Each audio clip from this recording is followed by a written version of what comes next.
Welcome, whether you are joining us in person or online, and thank you for coming to this session that will look at the nexus of biodiversity, food systems, and water insecurity.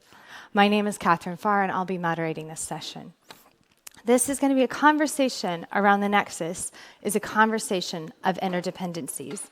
So I'm really pleased to highlight that we will hear from several speakers in this session who are not from the water sector. And it's critical because effective water policy involves other domains like agriculture, health, spatial planning, and energy, because they must include water in their decision-making because of their dependence on water management for their sectors. It's becoming increasingly pressing to organize and coordinate knowledge, resources, and people affected by water insecurity and its negative impact on biodiversity and food systems. As our food systems come under increasing strain, it is not enough to simply change how water is used at the production level. Developing water-responsive food systems and reversing biodiversity loss is a shared responsibility requiring interventions at multiple levels from a wide range of stakeholders, including scientific researchers, policymakers, program implementers, businesses, including the financial sector, and civil society. Today, we will be hearing from 4 different stakeholder groups that are tackling the trade-offs and challenges that arise from this nexus. Specifically, we will hear from policy, research, policy implementation, and technology. After these brief insights, we're going to spend the rest of the session in breakouts. There will be 4 breakout tables here. You'll be able to move around. You haven't preset which conversation you're going to be part of, don't worry. And then online, there'll be a conversation in the chat that you can engage in based on what you've heard from the presentations today. In the last 10 minutes, we'll come back together to hear the key outcomes of each of those discussions. Now, that's a lot to do within the time, so without further ado, I'd like to introduce our first speaker, Julius Sinan from the Netherlands Ministry of Agriculture, Fisheries, Food Security, and Nature. Julius will be sharing a policy perspective. So, Julius, and I believe that's your presentation. Thank you. There you go.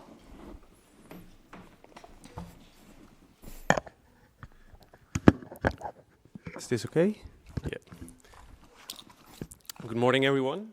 It's good to see you all here, fresh and sound, this morning of the, I think, second to last day of the Stockholm Water Week. It's really an honor to be here. It's the first time, in fact, that the Netherlands has sent a representative from the Ministry of Agriculture, I shortened the long name, to the Stockholm Water Week, and it's really an honor to be here amongst you. Over the past 2 days that I've been here, I've been reconnected with the subject of water, having been involved in the subject a while back, but now back in the subject of water. But it has been a deep dive for me, pun intended. And I would particularly like also to thank Siwi and all the other organizers for getting together this particular event where we speak on the nexus of a subject both of water, but also agriculture, biodiversity, and the time essence that is climate change.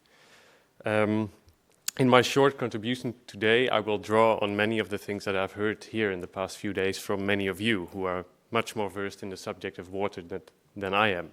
But I would like to contribute a little bit as well by also showcasing the story of agriculture and biodiversity in this field.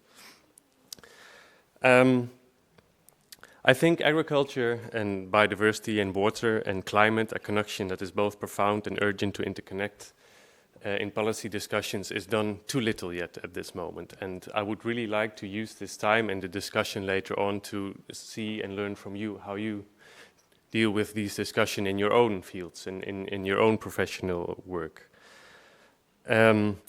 Because when looking at just one issue or moving at the or looking at a discussion like this from only one of the fields that we are currently discussing in this session, you may miss important synergies. But also I would like to say we are moving towards a situation that if we are not looking at all these aspects from different angles and interconnect these policies, we miss these synergies, but we can also not discuss about the trade-offs that are often happening, and those I would like to highlight here as well. So therefore, the challenges we face that we see in any of these fields, we have to interconnect them, and they demand an integrated and collaborative approach to avoid issue solving in one domain and whilst creating with that same solving an issue in another domain. So we need to have an integrated approach moving forward.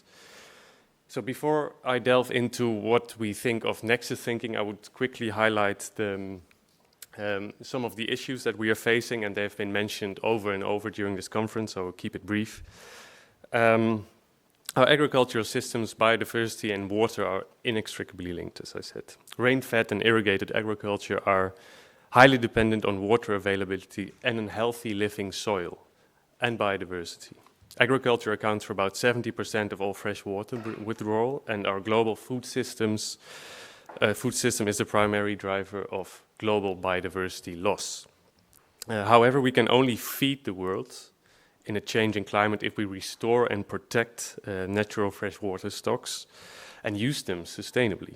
These freshwater stocks are our buffers to save water and to save water for dry periods and store excess water in periods where we see a lot of rain, and to reduce floods. And to show again the importance as well as of biodiversity, 99% of fresh water is stored in nature, I was told over the past few days. This was new to me, and this is incredible. So we need to halt the depletion of groundwater and the degradation of wetlands, floodplains, halt deforestation, and other kinds of ecosystem destruction, and particularly deforestation is a subject that is close to my heart as I'm working on it in my other professional occupation at the ministry. So protecting water and ecosystem is thus not only critical for maintaining biodiversity, but also critical for our food security. Lastly, and moreover, recent research reveals that up to 60% of rainfall on land is generated by evapotranspiration, also a new word for me, from forests, wetlands, and agriculture rather than oceans. So again, this cycle of water, the green cycle, as I've been told you call it, is very important to look at as well. Again, agriculture is the primary driver of land use change and biodiversity loss, and local decisions in regards to agriculture does also have an impact on your field, on the field of water, but also the field of biodiversity.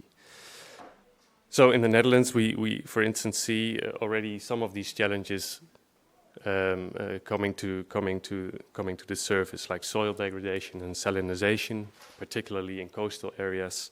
And we already see a reduction in productivity as a result. So also in the Netherlands, these are issues that we are facing at the national level.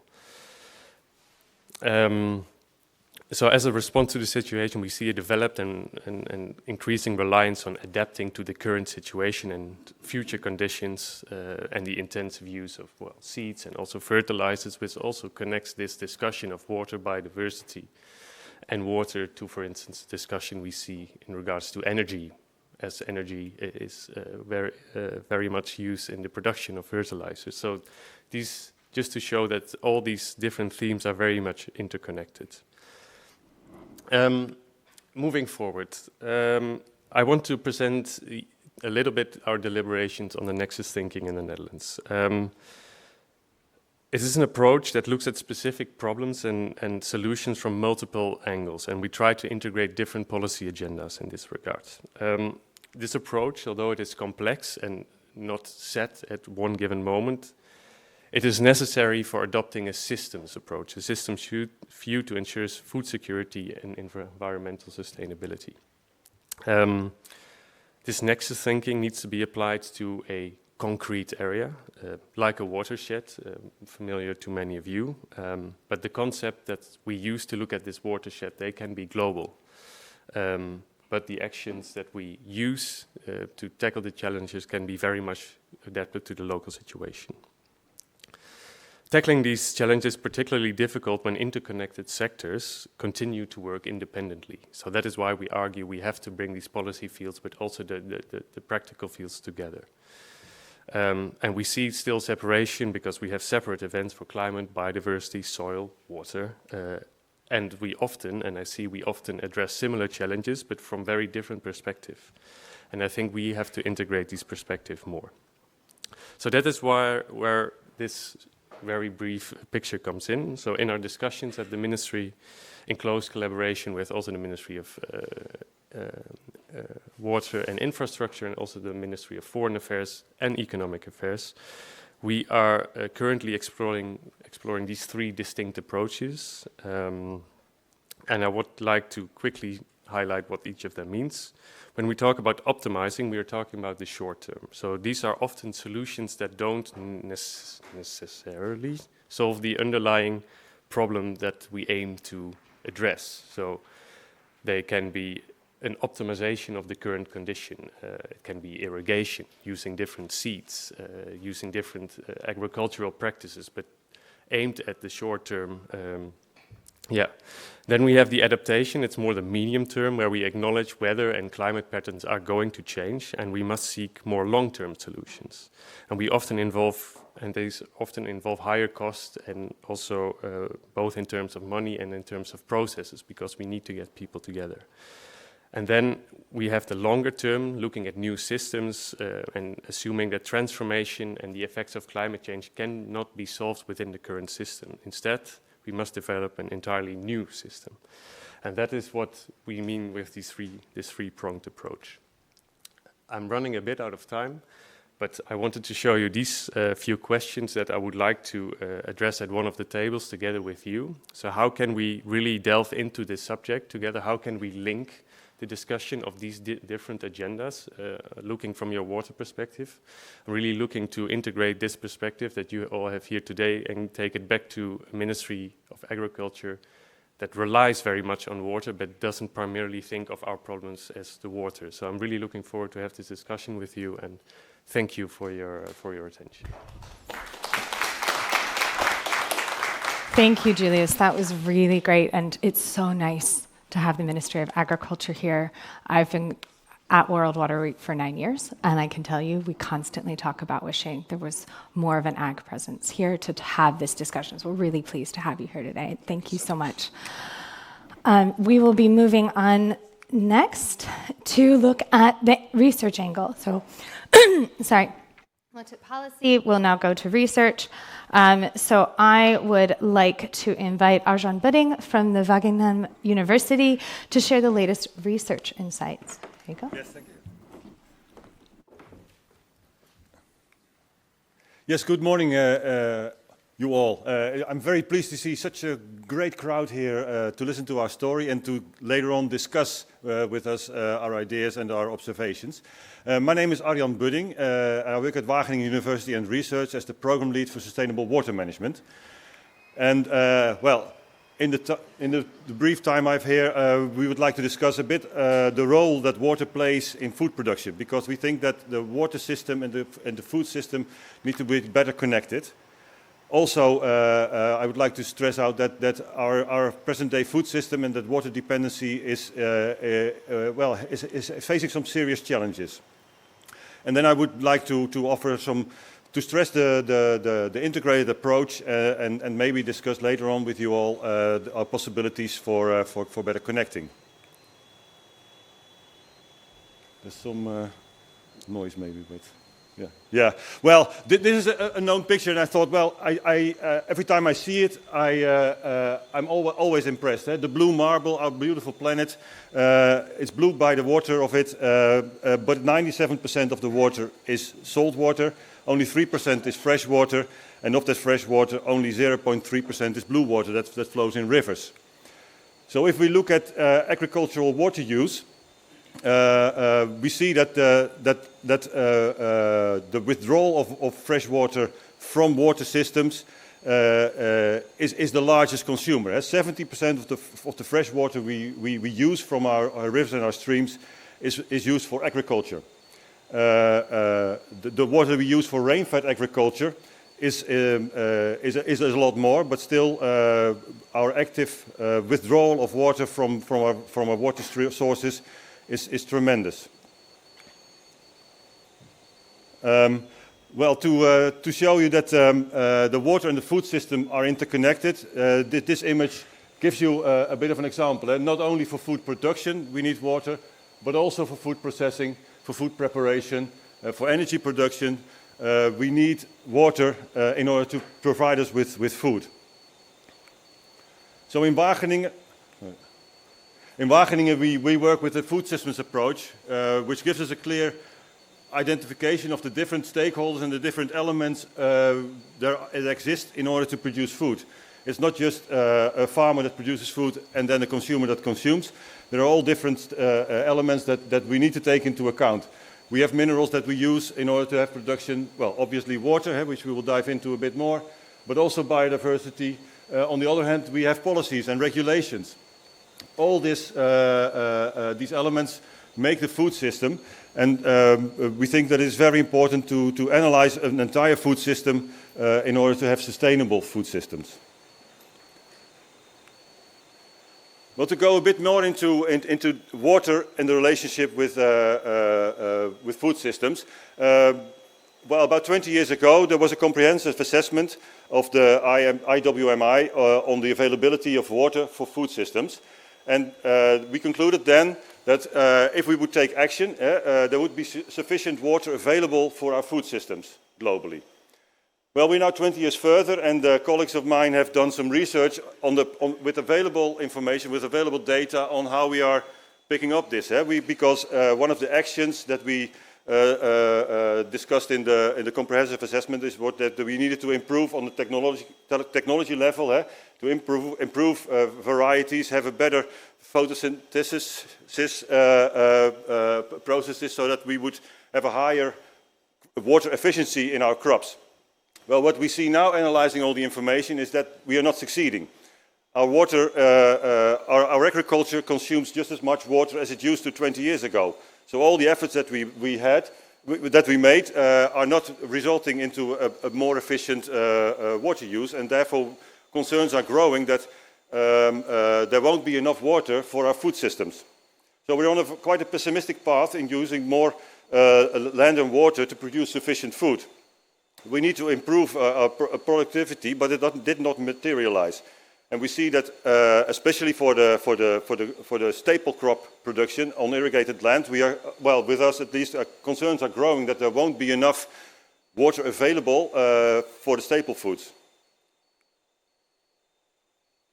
Other research done by my colleagues, Hester Biemans, is that if you look at the third pole, the Himalayas, we see that due to climate change, water availability will drastically change there. And this is a water source, the third pole, that feeds about 40% of the world population. We see that due to climate change, discharges of rivers will change, not only in quantity, but also in timing. So the water peak will come at a different moment. And this does not match with the food system, with the crops being produced. So we have serious concerns that there will be a strong decrease in availability of especially staple crops for the people of the world. In the same time, also we see that the food system biodiversity is very small. If we look at the total food that we consume as humanity, 66% of all the food is just out of 9 crops, which makes that we have a very, well, if you look at bananas now with the disease, if one of these crops is under attack of diseases, we will be in serious problems. So I think that, we think that there are multiple solutions. We need to reduce the demand for food and feed. We need to think about other kinds of food systems, other kinds of foods maybe, better adapted to local situations, better adapted to new circumstances. We need to make use of other crops, use water as a guiding principle for crop selection, but also for food system selection. and not only for production, but also for the transformation of raw food into well, the product that the consumer uses. And I think that we are already on the good way. If you look at the Eat Lancet diet, it's focused on a sustainable diet. It would mean that we would eat less meat. It would mean that we would use different crops. It would mean that all over the world we cannot have the same kind of diet. But there's a lot of richness in that as well, where we can try to find foods that are more appropriate to the local situation, more looking at the foundations of the landscape, of the land that you live on, to create and to produce food. Obviously, it takes a lot of getting used to. It's a huge social change as well. The food is culture, and this is a process that we really need to take some time for. It's a transition. It's not an optimization. We really need to fundamentally change. And I think that with this in mind, we need to collaborate all together within the food system, and not just a farmer starts to produce different crops. It's also the traders that will make different negotiations and different actions. Consumers need to change their way of eating, their way of consuming. But also financial institutions need to have an emphasis that they can steer a lot of movement. They need to be able to assist in this change. So we all need to work together within the food system in order to get a new water responsible food system. Yes, I will. Thank you. I hope everyone online understood me. But to emphasize, I'm rounding up, really need to work together, and water can be an important driver because water binds us all. It has multiple aspects, and I think that I would love to continue the discussion on the table later on, and if anyone in the room is available this afternoon, at the Netherlands Pavilion we'll have another discussion on the same topic, so please join us there. For now, I'll leave it with that. Thank you very much.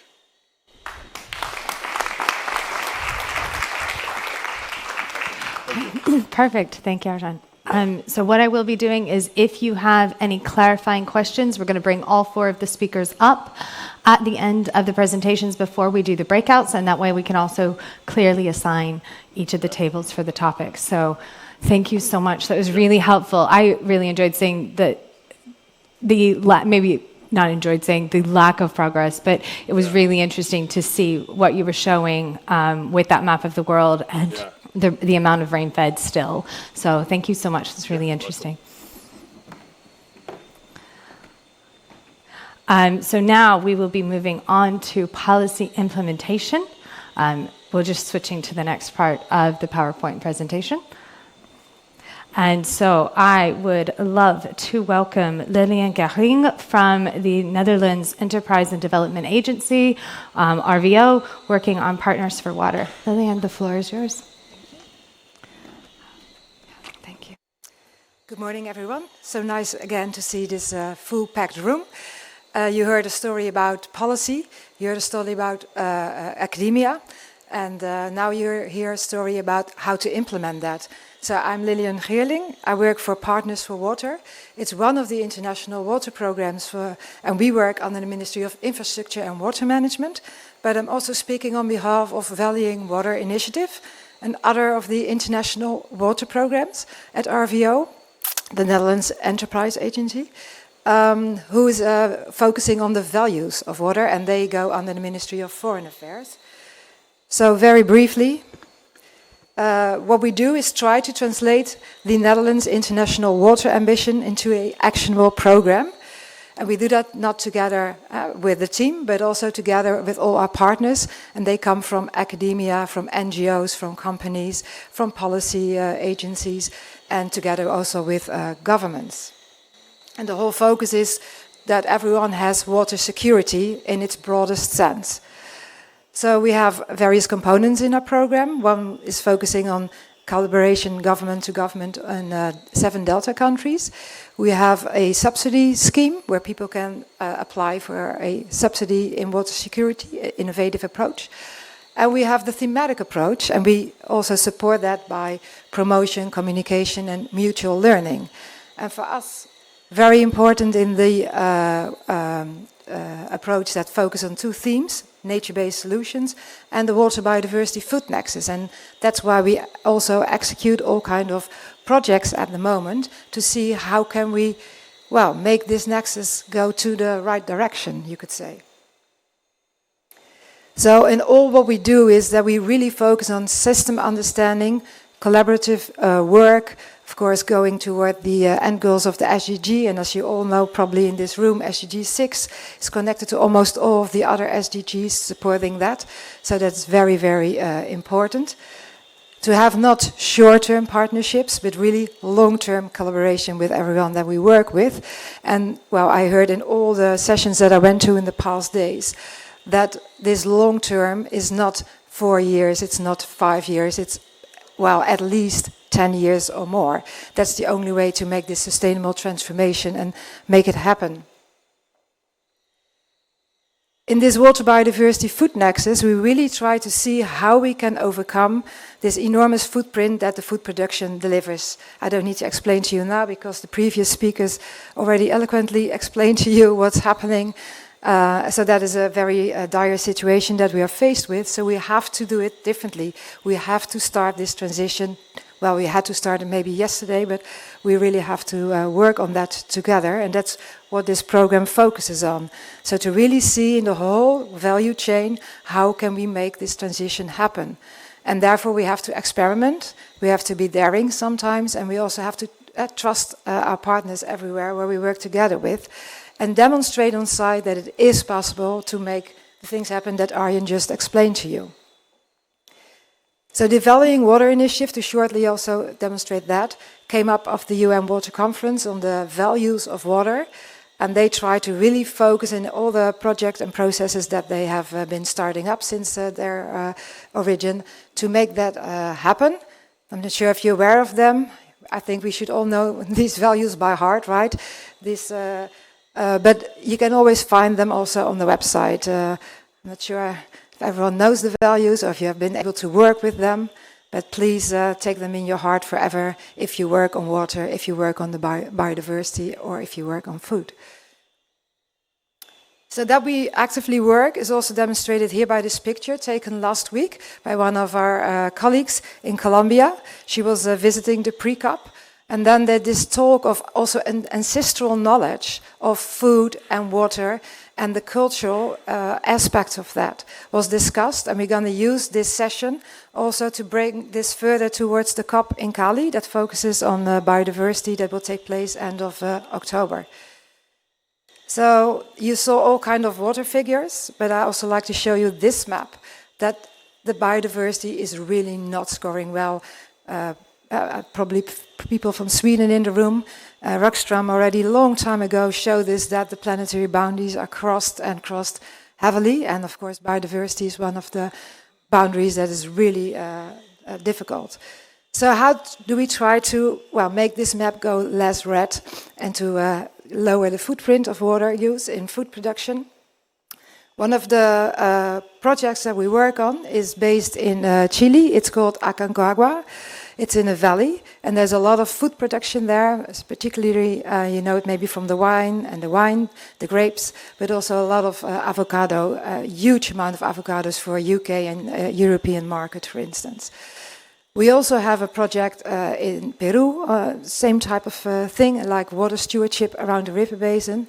This is really about market transformation and the whole value chain, this project here. And we have set up a project in India for sustainable pathways, green sustainable transformation pathways, really looking at landscapes, so really focusing on the bigger scale. But we're in the midst of that process as well.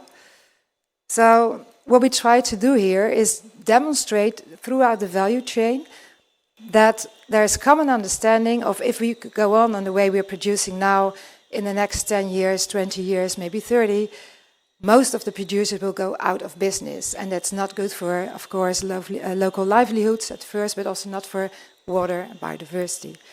So what we do is try to see if we can match all these partners in the whole value chain together, but that takes a long way of talking together and building trust. That's my point also of long-term relationships. So you can see here on this graph that we didn't start this yesterday. We already have 4 years behind us for just this project to first build this trust among local partners. So talking, and this was all started, as you can see, during Corona time, so a lot of it was online. This whole preparation, building trust with the local network. And we supported this by making passports for the whole river valley, so everyone has access to the same data. And it's not just water data, but it's data on various types, I will show you. And then from that local network and closing the ties there, getting this common understanding also with the international network from the importers and the retailers and everyone in the food chain to get that same understanding and together build towards this new strategy and this new vision. So you just see some outcomes of was looked into. So like I said, not just water resources, it's also the governance aspects that are really important, that everyone has a common understanding along the basin. It's also about looking into other relevant aspects, like I said, this indigenous species, for instance, or this local cultural knowledge. And with that, you have the same understanding, also point of where you can start building your new strategies and see if you can help each other. So this is just some of the data that has been researched. So from the local, I already said, we went to this international Aconcagua coalition to also make sure that on this side, in the European side where we import, people start understanding what it is, what this fruit production has as consequences in the country of origin. And that people try to improve the soil by using less fertilizers, the water footprint, and also that it is communally shared among the various users in the basin. So here you see in this graph how we try now to connect these local entities with the international. And again, that of course takes a lot of time, and it also takes a lot of time to convince all the people here in Europe that do buy the avocados. And of course, my first reaction when I start working with Partners for Water, should we eat avocados at all? But of course, at the moment, that is a very, of course, legitimate question. It is there, so we can also first see, is it also possible to make it at least more sustainable and with, other maybe varieties that use less water? That type of research is also important to execute. So, I said we build this agreement, this coalition. We look into the future for the strategy. We try to look into innovations, interventions, and encourage throughout the value chain. I think the presentations will be shared with you. So we want to be this enabling environment throughout the river basin to make this happen. And then, of course, it's about the sourcing, the global to local continuation, that it's systemic, one of the principles that we have, that we can scale it up, very important for our program as well, that everything we do should be scalable. And of course, that we create synergy between the various actions that we take part in. So that leads us, to say that what I see is nice for the discussion, that in the UK, for instance, you have an NGO called RAP. And if you look at the yellow underlined line, that is 50% of their sourced food should have this sustainable water footprint. This is a really good start. Unfortunately, in the Netherlands, we are not that far yet. So we have this, we also have statements, but not this clear 50%. So I think be bold, try to also make these bold statements to together do this. And what we see in UK is that the people who source the food, so the buyers, there's way more common understanding and also knowledge sharing. So I hope also for the Netherlands that also the buyers in the food chain start sharing more knowledge and collaborate better. So here you can see, for instance, it's not like the full list even of the UK, all the partners that signed this statement on the using less water. So these are the questions for the table. So it's very important to look at those trade-offs, obviously, between the water, food, and biodiversity. How can we make sure that throughout the chain, that policies that you heard about and academia, that is also translated into actionable programs, but also back what we learn is transitioned back into the right policies, right? That's why we do those projects. And how can we build more trust in this value chain? That's also a very important question. How we can make sure that everyone understands we have to do this together. Thank you for your attention. All right. Thank you, Lillian. I really liked what you said about the questions that we have to ask ourselves as consumers, also looking at the scalability, and really inspiring to see some of those examples. Thank you so much.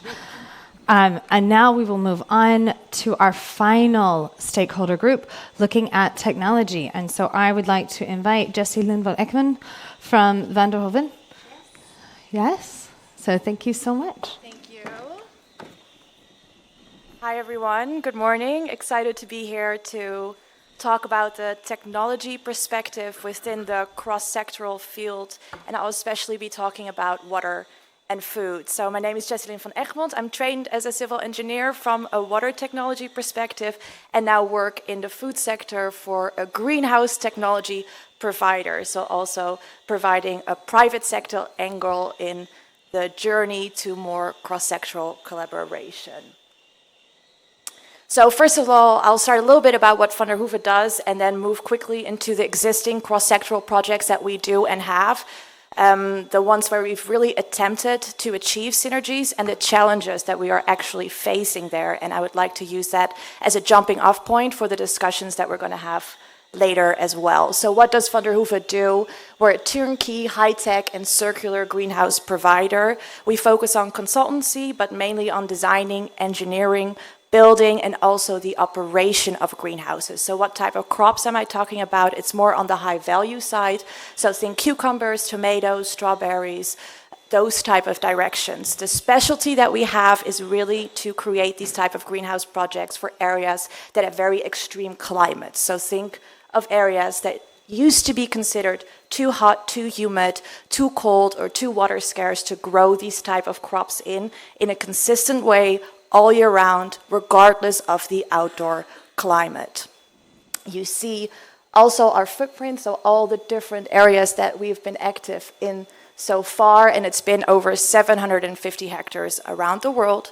A small impression in terms of pictures, we are more on the higher tech segment. So when you look at an overview of the different type of greenhouse, which I always really love showing, is when you see the picture on the left, conventional hydroponic and open field, you're looking at more low tech. As you move more to the right side of the slide, you really see the autonomous growing type of greenhouse where, for example, mechanical cooling is used. As you move in that direction, it becomes more technological heavy. The investment also becomes higher, but the control of your climate is higher as well. Even though we at Van der Hoeven focus more on that side, I really want to press that they're all complementary to each other. So in one region where you would want to go more open field or stable crop or conventional hydroponic, in other fields you'd want to go more mid-tech, and in other areas you might want to go more high-tech. So I really feel all different fields and all different greenhouse technology providers in that sense are complementary to each other, especially with tackling these cross-sectoral challenges.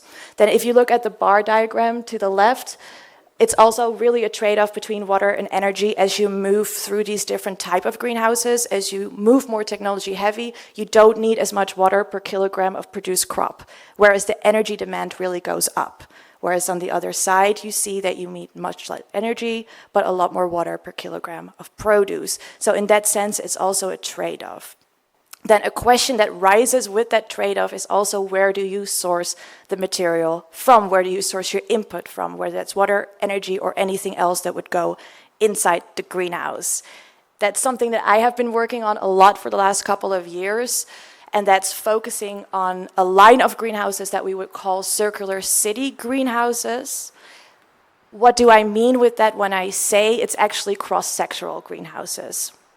So when we look at more of the higher tech side, we need 5 input streams to operate to create the type of fruits and vegetables at the high quality that we want. We need CO2, we need heat, we need water, we need nutrients, we need electricity, and we can all source that from either waste or wastewater projects or wastewater facilities that can give us that and treat it to the quality that we would need to input it into our greenhouse. So what really happens then is that you don't look at the greenhouse as a black box where resources go in, whether they're sustainable or unsustainable, and food comes out, but you actually integrate the greenhouse into a much larger circular concept where you not just look at it as a singular field, just the food sector, but you start working with other sectors as well to create circular economies and to really elevate the sustainability of these type of projects.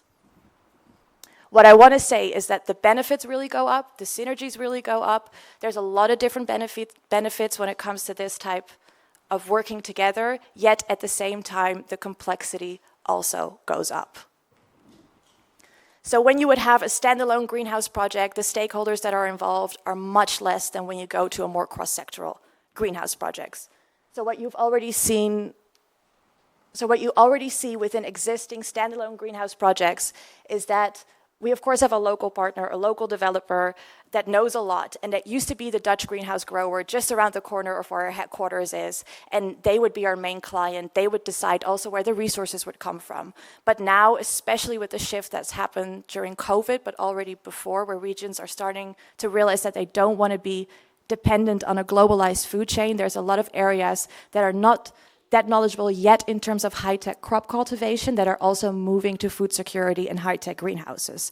So in this sense, where we used to mainly build for the Netherlands, we now build over 96% of our projects internationally.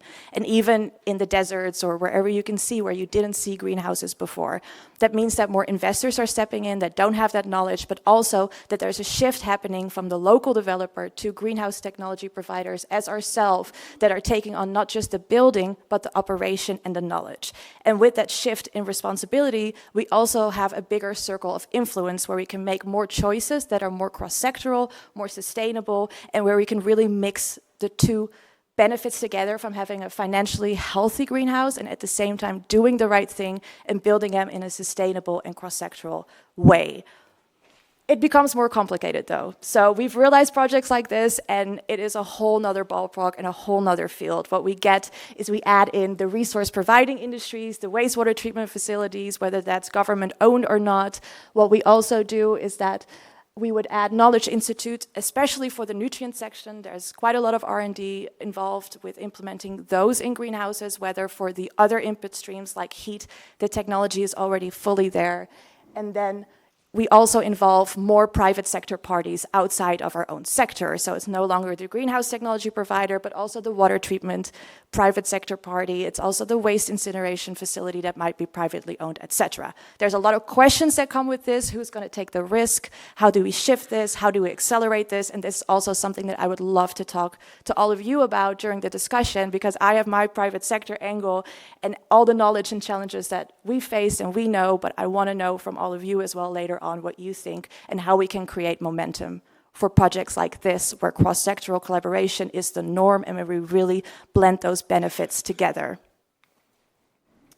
Then we have some concrete example projects where we've already done this. I won't go into too much detail, but to make a summary, that so far they've mostly been the initiative of the private sector and initiative of the client. They're not subsidized, mostly not subsidized, so it's really with own money and with good business cases in areas where both the environmental benefit and the financial benefit really blended in together. That's also the regions that I currently focus on, both Global South and Global North, to get more of these projects off the ground, but a restriction for us to make the momentum and to create these type of projects is still that the business case and the environmental benefits both need to be there for us to move in that direction. Then, and I cannot press this enough, so far it's only been single stream integration, because if we go to double stream or several stream, the size of the project and the complexity of the project goes up so much that we get these discussions about risk, about responsibilities that stop us, but it's not the technology that stops us. So I also want to underline it again, the technology is here, we could build these type of cross-sectoral projects tomorrow, but it's the type of collaboration, it's the lengthy processes, it's a different type of directions where we get stuck on.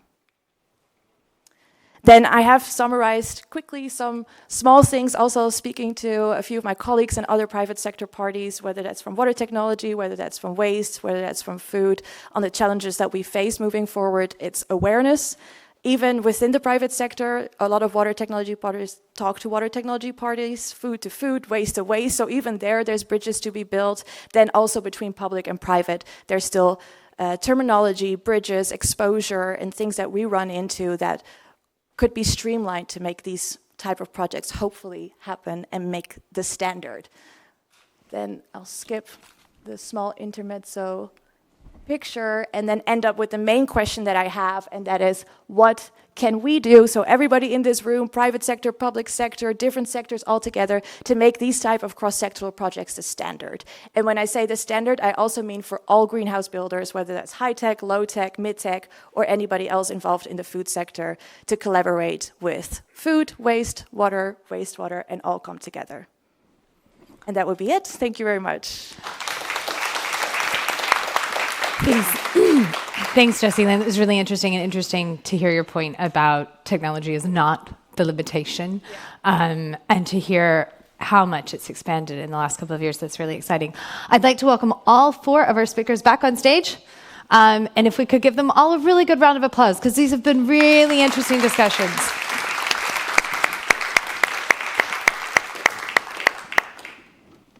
Lillian?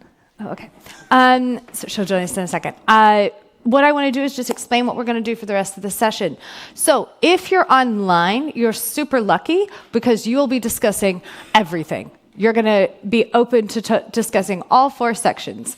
If you're in the room, you're in the room. So we are going to have 4 different tables led by each of our speakers. And so Jessie Lynn will lead the questions that she discussed on technology at this table over here. Don't worry, you're going to be allowed to move. And Anjan, I'm going to ask you to be here talking about research. Julius, here talking about policy. And Lillian, please come up. Lillian will be here talking about policy implementation. So we have about 35 minutes. Now, here's the thing you need to know. For the people in the room, I'm going to need a volunteer at every table. It cannot be somebody on this stage, okay? But I'm warning you now, I need someone who will be willing to take notes and then come up on stage for 1 minute to give us the top 2 points and then to hand me the paper so that we can make sure that we keep the conversations that have happened. So that's a really good, I'm going to just do a shout out. If you're a young professional, this is a really good opportunity. Make the most of it. Raise your hand. Step out there. These are all really nice people. And we'd love to have you up here. So please take that opportunity.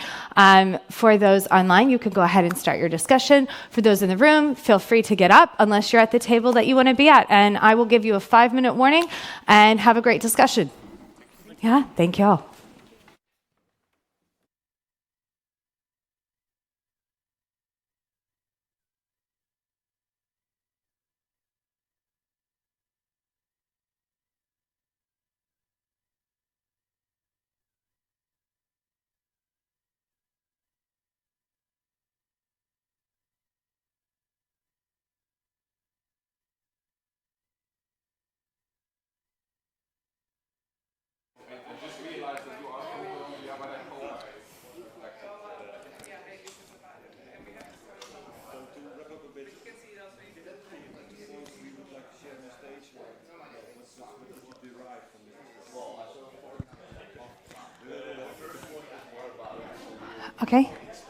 Okay. I know these are great conversations. I know that didn't feel like enough time, but we are at time. We only have 10 minutes left. So if you have been the one selected for your group, get ready because I will be calling you up to the stage. But first, I'd like to get the highlights from those who are online. So Tamar?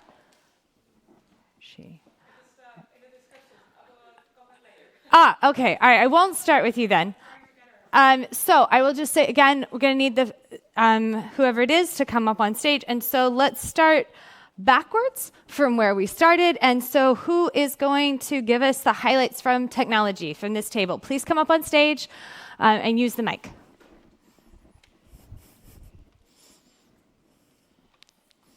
Oh, feel free. Yeah.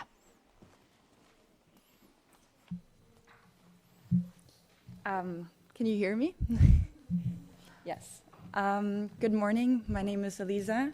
I'm just finishing my master's degree in water science. So Monday, yeah, Monday. Exactly.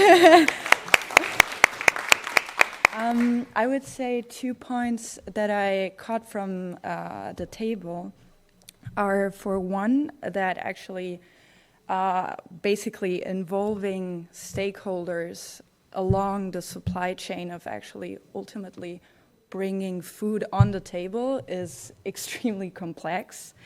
And it requires I would say, an overarching local governance that actually is able to bring all stakeholders together at one table and say, okay, this is how we're gonna do it. And we have to bring in the private, the public, maybe the academic sector, the food sector, of course, and all those who actually supply the resources in order to optimize their use as best.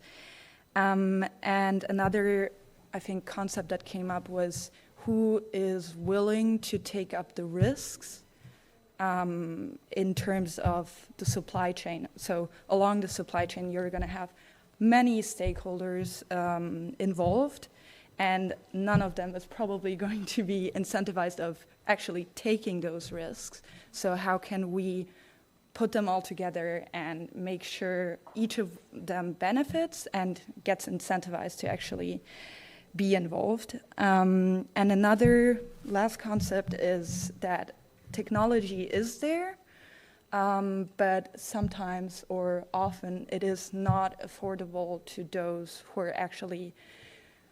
who need to use it. So, for example, farmers. So I think we should look into how to make it more affordable to those who actually need to use it. Yeah. Elisa said she was nervous about getting up here, and would I please come with her? And I said, sure. Thank you. Thank you. Thank you. That was a really great summary and really great support. Thank you. Who from the research group would like to come up and share? Yeah, either way. All right, hi everyone, I'm Laurens. I'm doing a master's degree in international land and water management at Wageningen University in the Netherlands. And also tying in a bit to the previous discussion, in our group we actually kind of we discussed about taking the focus away a bit from technology. Because when we talk about water savings and getting greater efficiency, water efficiency, often the focus is very much on technology. For example, micro-irrigation, trying to really gain higher efficiencies through technological improvements. And we were trying to say that we should not forget also about focusing more on, not forget about the focus on biodiversity. As well as, for example, diet transitions, and that you can also gain a lot of water savings by thinking about more robust food systems and concepts like agroecology, and that through that you can also have a lot of both biodiversity gains as well as gains in water efficiency. And as well as another point which also ties into this is that we need to, in general, just incorporate more than just the technical value of water, and that we need to really include a lot more of other perspectives, including, for example, more spiritual perspective, which I think, as we discussed in the Netherlands, we kind of lost that perspective a little bit, and that in other countries, like, for example, Colombia, we can really learn from taking into account also these other perspectives and looking at the value of water in just these different, more broader ways. Thank you. Thank you. That was really great. It's really fantastic to hear the words policy and other perspectives coming up from these two tables. It leads us right to this table. So who's coming up?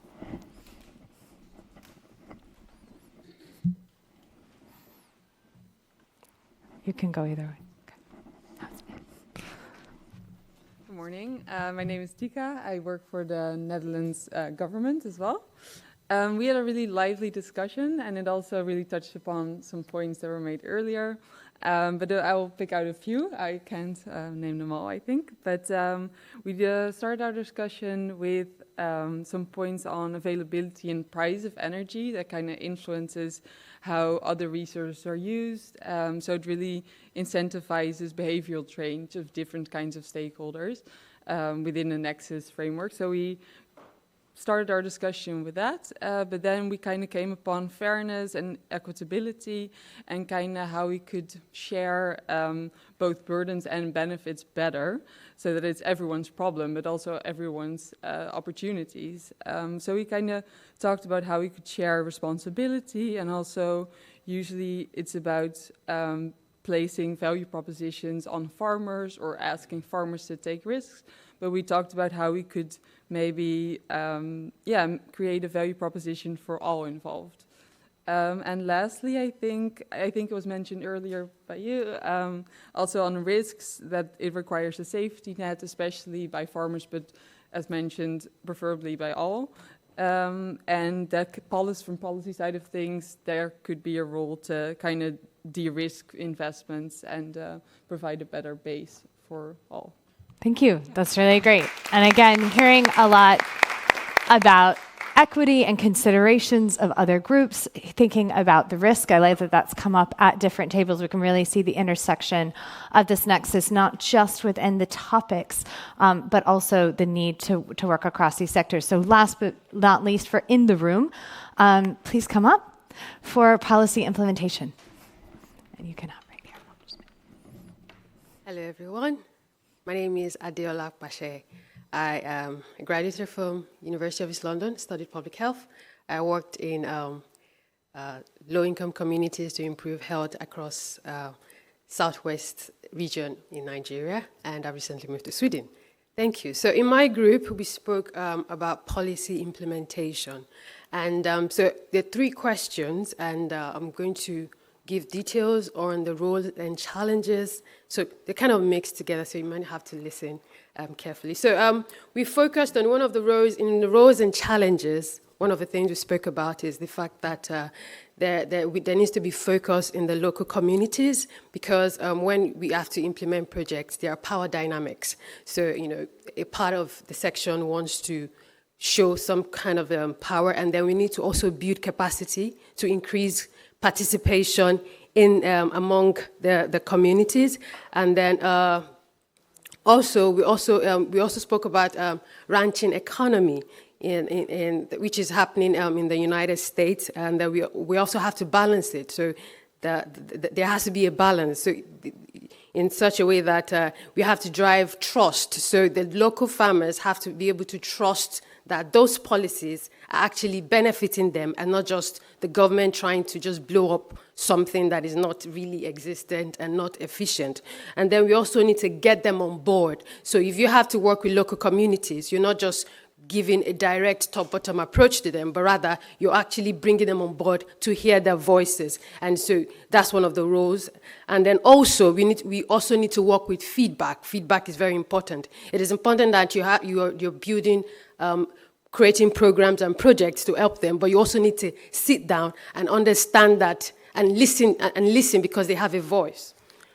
And that also brings a place of balancing power. Power dynamics has to be balanced. Otherwise, that project will not be successful. That's one of the major challenges.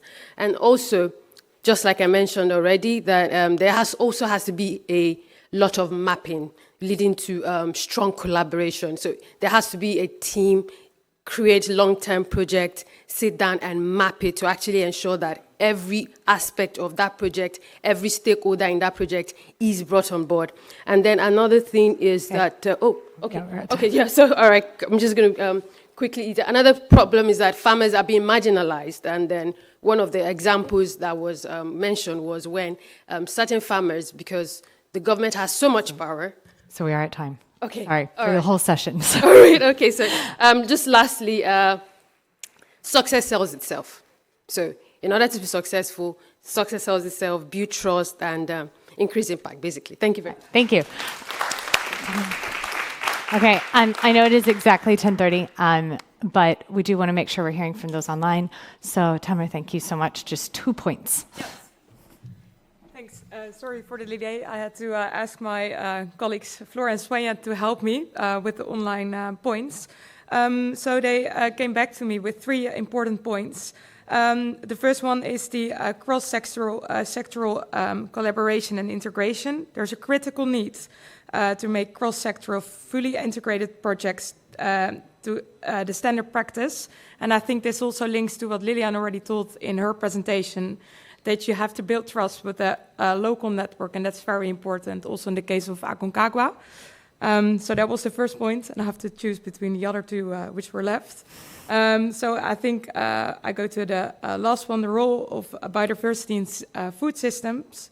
So biodiversity plays a crucial role, but often less tangible role in sustainable food system, influencing factors like soil, health, and pollination. Now, despite this importance, its impact, it's often overlooked in policy, and I think that's a very important point to be made also with a lot of people who work in policy in this room. So, therefore. Thank you.